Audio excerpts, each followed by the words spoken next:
Good morning, friends. Today I'm going to introduce you some basic concepts of post colonialism. This is a term which is much discussed and it was in theoretical fashion since 1990s. But there was no one clear cut definition of post colonialism. So we will talk about few terms like post-colonialism, whether it should be hyphenated or without hyphen. Colonialism, imperialism, commonwealth, and again the ideology of post-colonialism. Now when we talk about post-colonialism, it should be very clear to you that it is basically a critical academic study of the cultural legacy of colonialism and imperialism. When I say colonialism and imperialism, I must make it clear that these two terms are slightly different. Colonialism is an offshoot of imperialism, which I will later explain. Now, this study focuses on the consequences of control, colonial control, and exploitation of the colonized people, okay, and their lands. How they were physically, emotionally, mentally exploited and controlled. Okay, this is how the imperial powers maintained their power structure. It was not just physical power structure which maintained imperialism, it was ideological power structure also. Just remember, you might have seen some movies which are about the colonial era, how just one constable of police was enough to terrorize the whole village. Now, in front of police, people are firing. What a difference, isn't it? It means the symbol of government at the time was enough to terrorize people. People were colonized. No, their minds were colonized to such an extent that they could not muster their courage to resist even one single person in their villages. A very interesting historical fact about Lord Clive is that when he won the war, no, and he entered in Bengal, people were showering or throwing flowers. Okay, you know what he wrote? He wrote ki such people, if such numbers or this population, no, so many people were there, if they might have started throwing stones, we might have fled away from this.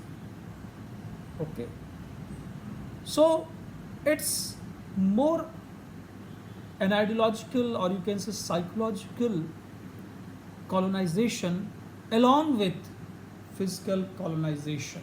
Okay, so how through the this theory of post-colonial theory, it analyzes not just history but its culture, literature, discourse, anthropology, everything, philosophy.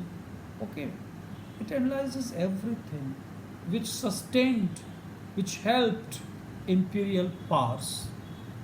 Now, when we uh, talk about post colonialism, the most obvious fact is that the 20th century is a century of colonial demise.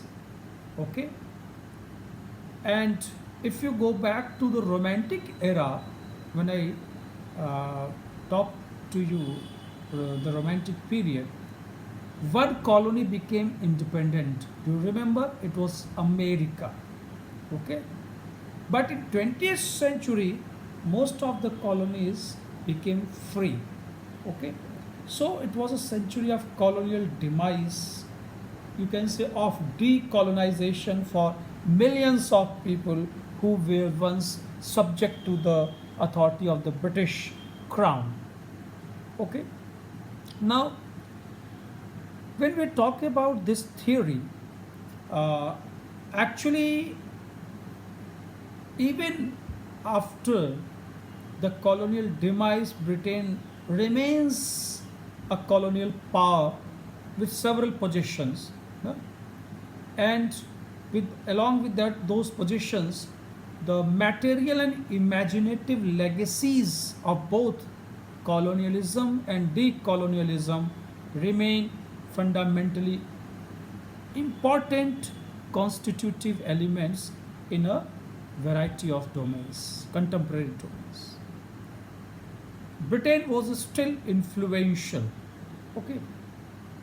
Now, uh, Dennis Jude is an important critic, and he says that no one can doubt that the desire for profitable trade, plunder, and enrichment was the primary force that led to the establishment of the imperial structure.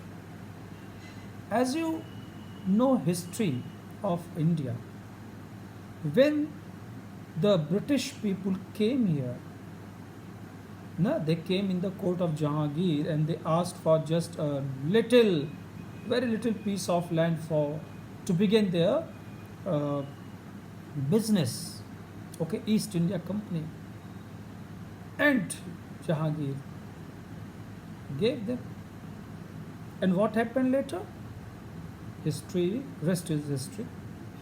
From a business uh, class people who came here, no, for business, slowly they started uh, taking over the entire territory of India. No?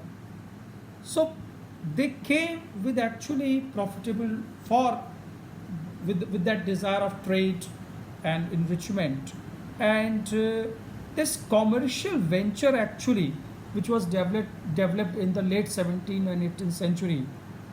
Just remember about the middle class, rise of middle class in 18th century, 18th and 17th and 18th century both. No? In the later last decade of the 17th century and throughout the 18th century, this class flourished and flourished. Okay, and it was so important in the neoclassical age that it decided the trend of literature also, along with politics and other things. So, this commercial venture of these nations, Western nations, which developed from early 18th century or late 17th century, okay, uh, and what they did actually was uh, they started seizing land of people, okay, and they most of these countries, they started controlling markets. Okay, this is how colonialism began actually. So colonialism and capitalism actually they share mutually supportive relationship with each other. They supported each other. Okay, and again there is difference. This is what I am going to explain, the difference between imperialism and colonialism. Colonialism is actually just one form of practice which results from the ideology of imperialism, and is specifically it concerns with the settlement of one group of people in a new location. This is the only thing. The queen or king never came to settle down in India. British queen or king but their people, no, who came and settled, and they ran the entire course of imperial administration. Okay, so imperialism is actually not strictly concerned with the issue of settlement, and it does not demand settlement of different places. Okay, in imperialism, settlement is not an issue, but in colonialism, settlement is a big issue. Okay, so there is another very good book, An Introduction to Post-Colonial Theory by Childs and Williams, and they define imperialism as the extension and expansion of trade and commerce under the protection of political, legal, and military controls. Same thing is still going on. Yeah? What China tries to do nowadays to expand trade and commerce under the protection of political, legal, and military controls. The same colonial structure, imperial structure is being used by each and every nation. So, colonialism is actually one historical specific experience, okay, of the settler. How imperialism can work through the act of settlement. But it is not the only way of pursuing imperialist ideologies. So, this is the basic difference.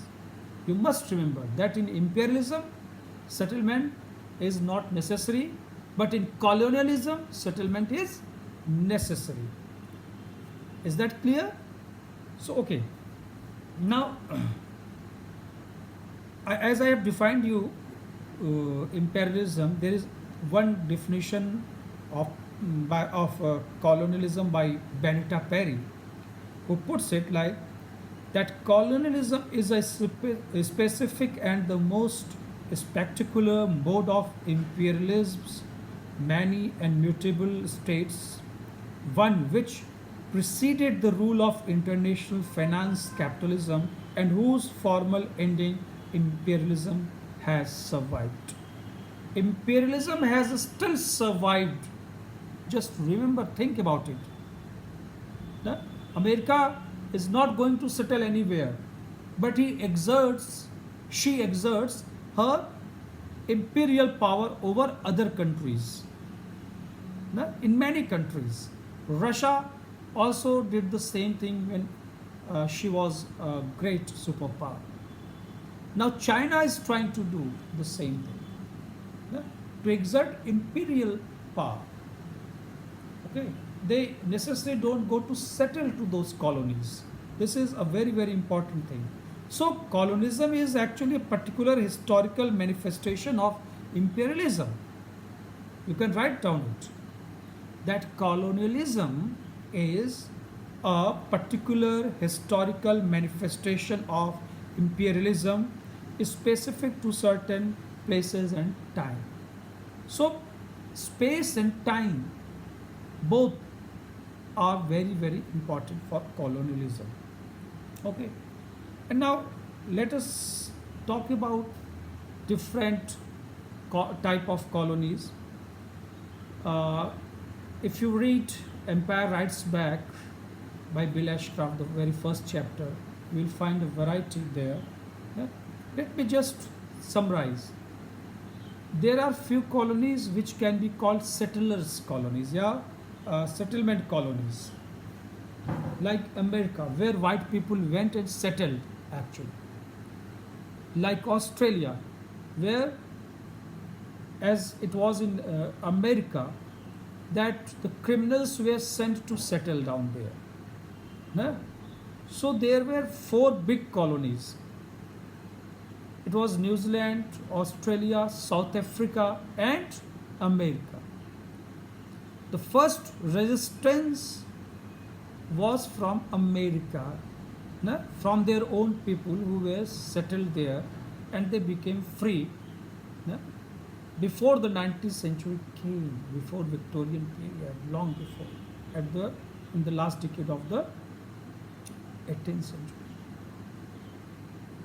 Slowly, then South Africa became independent, then Australia and New Zealand. And finally, Hong Kong was handed over to China in late 90s, just uh, 20 or 30 years before, 20, 25 years before. All right. And there were other colonies where the population of natives were overpowering, okay, and there was a stiff resistance from the natives, okay, like India, Ghana, Nigeria, these colonies. Yeah?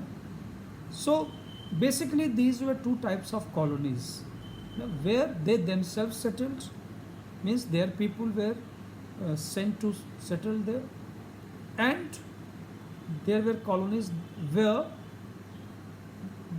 and in the very important point to remember, in America, Australia, New Zealand, South Africa, they actually, uh, as far as natives are concerned, no, they sent, they marginalized these people actually.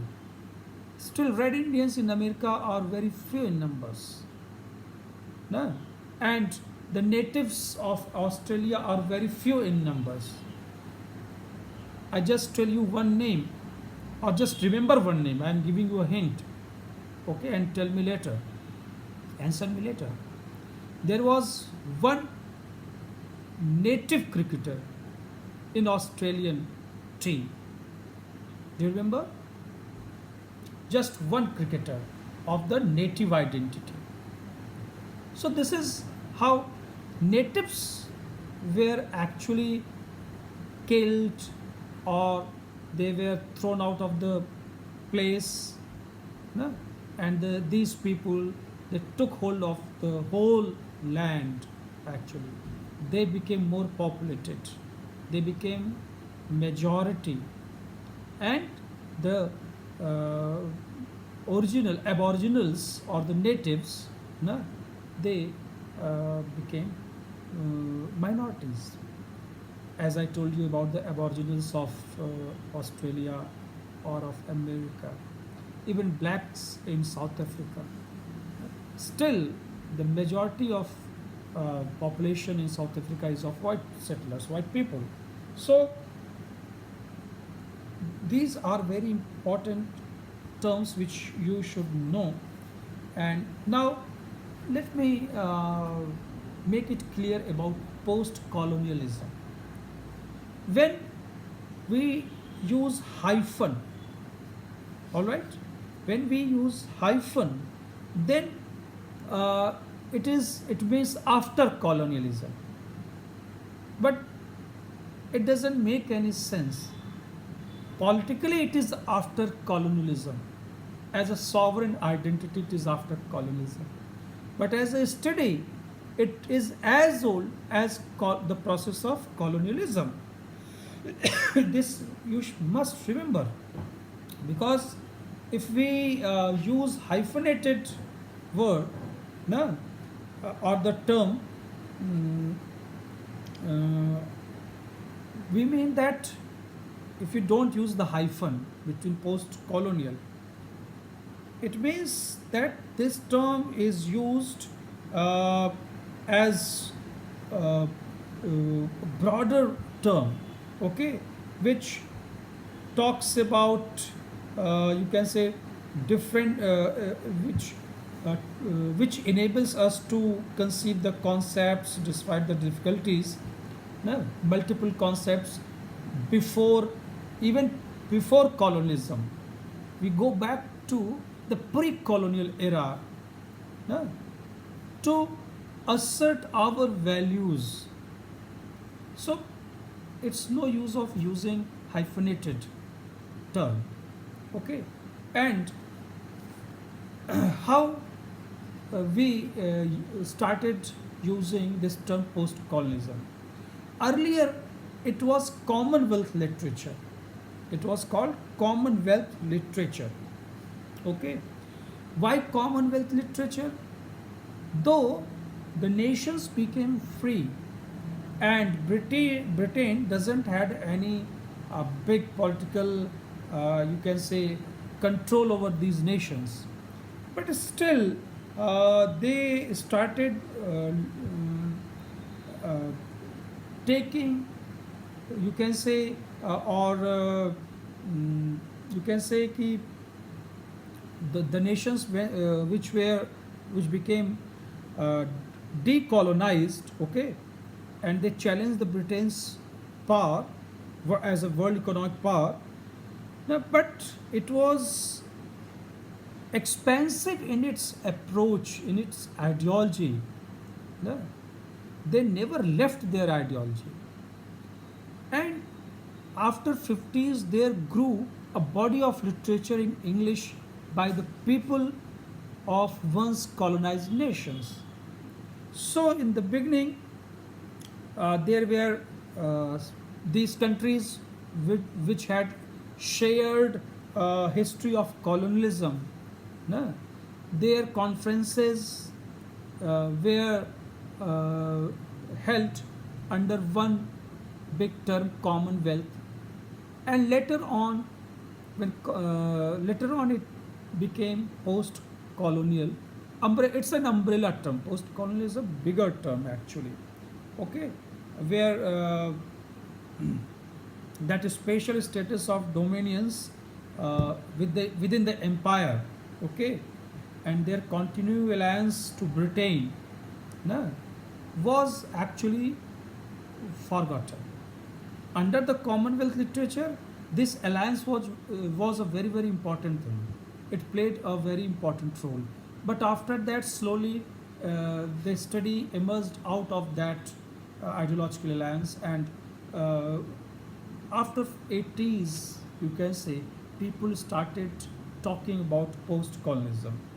So then, you can say, in fact, uh, the progress of such meetings or gatherings or academic conferences, which began in 1907 as colonial conferences.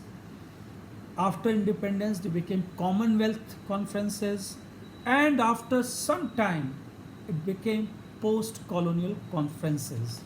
Okay, so you have colonial, Commonwealth, and post colonial. Okay, now Commonwealth is actually a specialized version of history in which the status of the colonized countries happily changes from subservience to equality. No? That we are equal to you. But after equality, when people came to realize the tactics of these white settlers, or you can say these colonizers, they started writing back to them. No? Empire strikes back, not just writes back. In writing back to them, they strike back. Okay, it is not just resistance; it is a strike. Okay, you were wrong in your assumptions. Okay, so this uh, what I say, the Commonwealth literature actually, which dealt once it dealt with national and cultural issues, but later on such issues came under a big umbrella term, post-colonial. So in this post-colonial discussion, the important thing is ideology.